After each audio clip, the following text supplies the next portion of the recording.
I hope you have been paying attention. I hope you have been paying attention to the holding space that your ancestors have been giving you for these past couple of days. Remember, I said Stitch coming in, speaking about the new moon.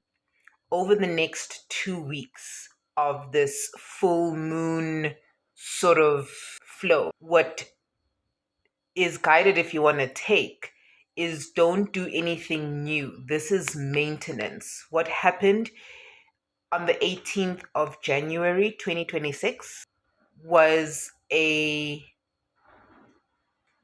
start and confirmation. So the beginning is always the end, which means now, over the next 2 weeks, you are in the maintenance phase.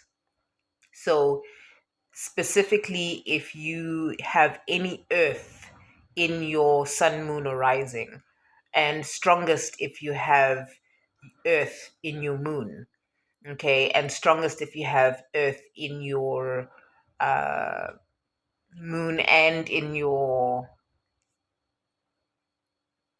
sun. Okay, so you can check what that means.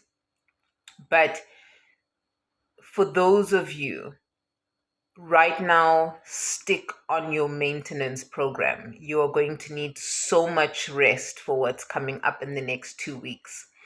Also, what I had said about the stitch coming in, you can look at that talk. Right now, you are holding the frequency of unconditional love, which means that light is being reflected always.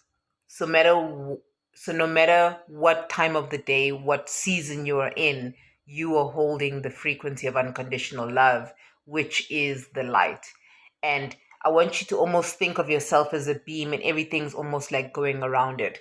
So right now, no matter what you say, because you have been able to or are going to be able to clear the embarrassment, the fear, the guilt, the shame, the self-judgment, the self-blame, etc., you can now share from the most honest space in your life. And what I have been getting is congratulations. The words that I got yesterday after ceremony was, "This is it." And this is it is a completion phase. For some of you, it's going to be a beginning phase. So for some of you, the "this is it," whatever has been culminating up until this point, is exciting. It's like this burst of excitement. And for some of you, there's deep contentment. So observe those two phases, because one phase is going to need maintenance and one is going to require you to put in a lot of effort for your growth and transformation.